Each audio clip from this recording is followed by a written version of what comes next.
안녕하세요, 비트TV입니다.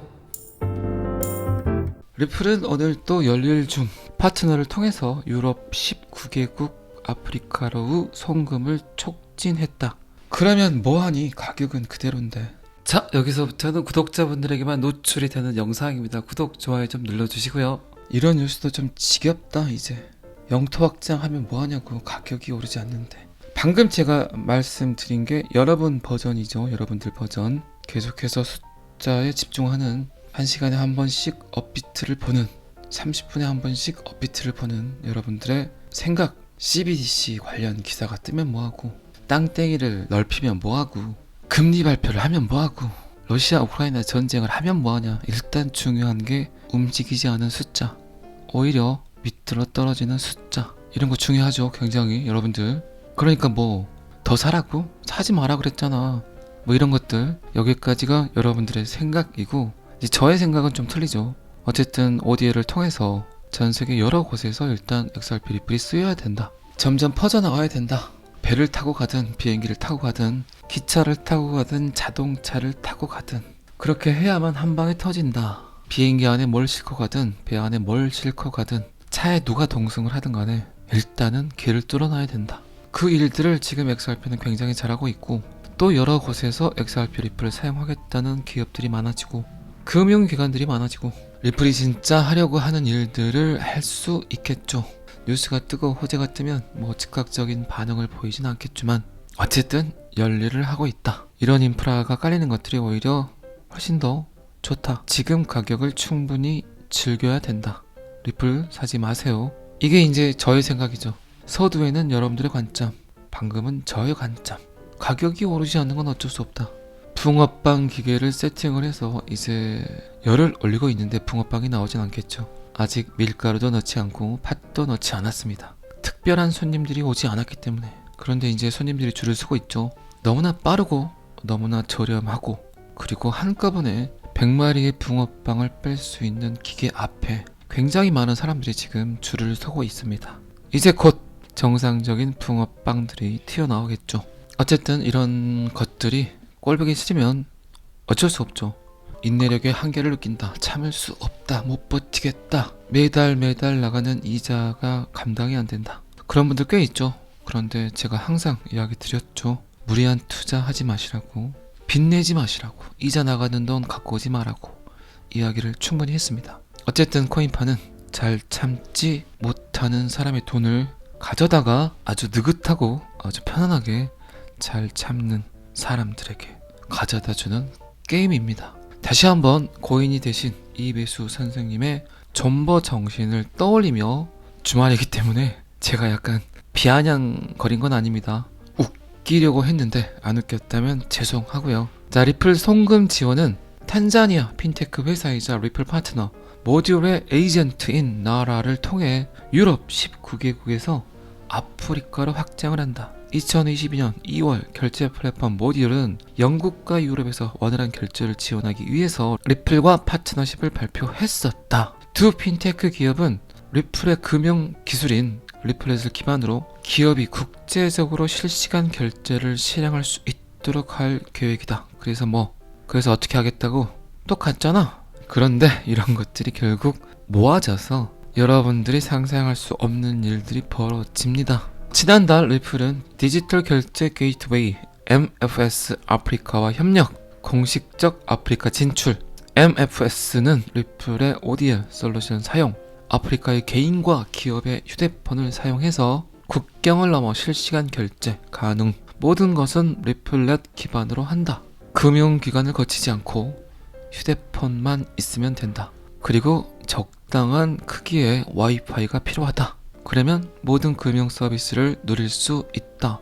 비트코인의 철학, 금융 혜택을 받지 못하는 사람들에게, 그들에게 금융의 도구를, 거래의 도구를 자그마한 스마트폰 안에 그 모든 인프라의 혜택을 갖게 해준다. 비트코인 철학이죠. 우리 지역에서 돌아다니는 표범을 잡아서, 사자를 잡아서, 코끼리를 잡아서 그거를 직접 거래를 하고 싶은데 지금까지는 거래의 도구가 없어서 항상 신뢰할 수 있는 제3자들을 이용을 했다. 그들은 수많은 돈을 삥 뜯어갔다. 수수료라는 명목 하에. 하지만 우리에게도 거래의 도구가 생겼다. 그러니까 직접 거래를 하겠다. 표범의 이빨, 사자의 코털, 코끼리의 뭉퉁한 발목까지도 이제 떳떳하게 팔 수 있다. 수수료를 지불하지 않고 신속하게 한꺼번에 100개도 팔 수 있다. 일타 백피, 똥쌍피, 피쌍피 다 가져올 수 있다. 다이아몬드도 한 10개 정도 써야 되겠죠? 갑자기 또 고스톱 이야기를 했습니다. 죄송합니다. 여러분들의 이해를 돕기 위해서 오늘 토요일이라 제가 좀 웃기고 있습니다. 자, 리플의 영통 확장, 이 기사는 여기까지만 보겠습니다. XRP 가격은 연준의 매파적 발언에도 불구하고 고무적인 행동을 보여준다. 자, 다시 한번 구독자 관점에서 뭐가 고무적인 거야 지금? 올랐다는 거야? 뭐 떨어진다는 거야? 연준에서 내년에도 금리 계속 올린다고 했잖아.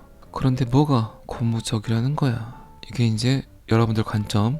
어쨌든 제롬 파월은 0.5%를 상승시켰지만 2023년에도 계속해서 2024년에도 계속해서 금리를 올리겠다. 지네들이 뿌린 돈들을 계속해서 녹여 없애겠다. 눈 녹듯이 불판 위에 치즈가 사라지듯이 완전히 녹여버리겠다. 다른 국가의 인플레이션이 상승을 하든 말든 부동산 가격이 떨어지든 말든 주식 가격이 하락을 하든 말든 나는 상관하지 않겠다. 미국만 살면 된다. 어쩌면 그리고 미국만 살면 된다가 아니라 정말 제한된 특수 계층의 부를 더 높여주기 위한 제롬 파월의 발언이 아닌가 싶습니다. 결국 그들은 돈으로 전 세계를 굴복시키려고 하겠죠. 다시 한번 말씀드리지만 한 국가를 먹기 위해서는 두 가지 방법이 있다. 하나는 총, 또 하나는 통화정책. 지금 전쟁은 잘 안 되고 있죠. 그들의 생각대로 뭔가 이루어지고 있지 않은 것 같은데 그들이 할 수 있는 건 결국 통화정책을 통해서 한 나라를 압박하고 귀속시키려 하고 있습니다. 아주 간단한 게임이죠. 미국 입장에서는 달러가 기축 통화기 때문에 달러 가지고만 잘 요리를 해도 신생국들, 개발도상국들, 그리고 굉장히 지금 경제가 붕괴 직전에 있는 국가들, 그리고 심지어 어쩌면 일본, 우리나라까지도 엄청난 영향을 끼칠 수 있는 그들의 권력, 어쩔 수 없습니다. 태초부터 잘못된, 자본주의가 생성이 된 그때부터 잘못된 이 그지같은 통화정책, 1944년 브레튼 우즈 협정, 근본이제 폐지, 닉슨 대통령의 잠깐이라고 했던 근본이제 폐지가 지금 수십 년이 흘러버렸습니다. 그들이 말하는 잠깐은 3, 4개월이 아니라 1, 2년이 아니라 도대체 반세기가 지나버린 지금까지도 계속해서 그들의 폭행, 폭력, 횡포 이루어지고 있습니다. 하지만 지금 굉장히 많은 사람들이 그런 것들을 알아가고 있고 반기를 들고 있고 미국을 평가절하하고 있고 무시하고 있고 결국 우리들이 살기 위해선 미국 달러를 던져야 된다는 생각들, 행동들이 세계 곳곳에서 일어나고 있습니다. 결국 지금 현대인들은 인터넷을 통해서 굉장히 많은 정보들을 얻는 현대인들은 어떤 돈을 원할까요? 이해관계가 얽히지 않은 돈, 특정 국가가 아닌, 특정 개인이 아닌 순수하고 깨끗한 돈, 프린팅 되어진 종이 화폐가 아닌 디지털을 통해서 생성이 되는 돈.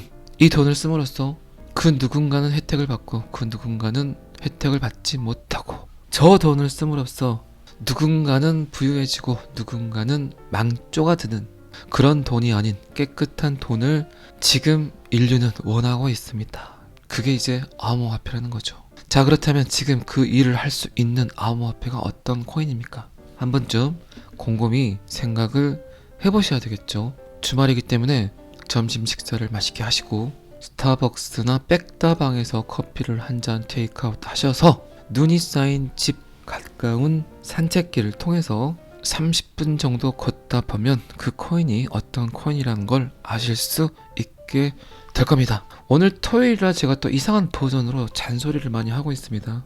어제도 그제도 이야기 드렸지만 어쩌면 저의 잔소리 안에서 여러분들이 찾고자 하는 해답이 있을 수도 있어요. 그 해답이나 현답은 찾는 분들은 찾겠지만 그럴 수 없는 분들도 분명히 계시겠죠. 그건 뭐 어쩔 수 없고요.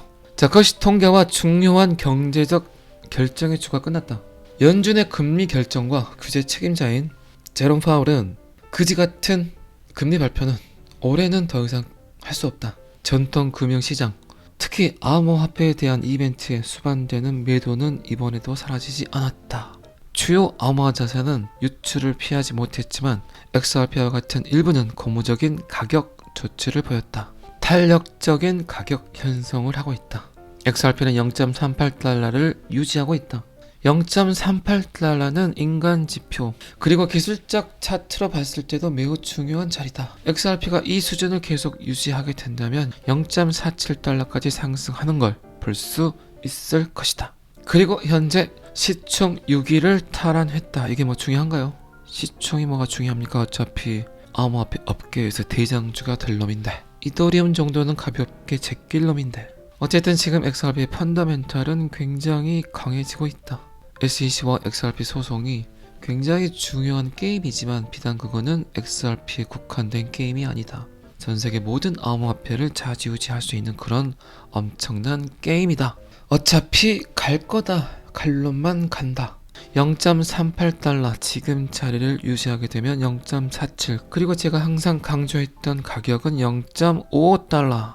지금 차트 보시면 아시겠지만 두 봉우리의 테스트를 끝냈고 다시 한번 저 지점의 테스트를 끝내게 되면 한화 기준 1600원까지 쏠 겁니다. 그때는 그때 가서 또 봐보자고요. 눈도 많이 왔고 제설 작업도 해야 되지만 내 발에 밟히는 쏙쏙 들어가는 쑥쑥 들어가는 눈소리가 어쩔 때는 참 정겹죠. 괜히 어릴 때로 돌아간 것 같고 저만 그런가요? 잘 아시겠지만 저는 항상 여러분들의 성공 투자를 기원합니다. 오늘은 여기까지 하겠습니다. 구독과 좋아요는 항상 저를 너무너무 힘나게 합니다. 감사합니다. 비트TV였습니다.